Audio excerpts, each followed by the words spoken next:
Welcome to Sweet Life Beat Life. We hope this video helps. You begin by confirming prerequisites and taking the first actionable steps.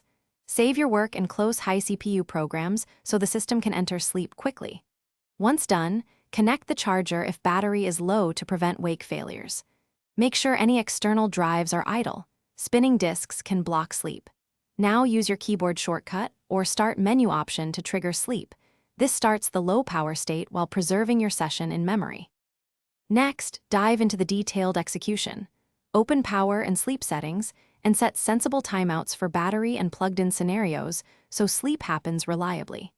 Enable hybrid sleep or hibernate for added protection against power loss.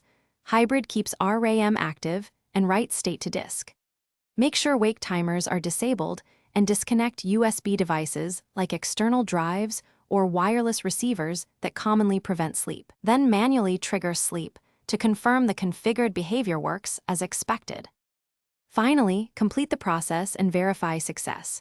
Watch the screen and lights to confirm the machine enters low power sleep within a few seconds and test wake with the power button.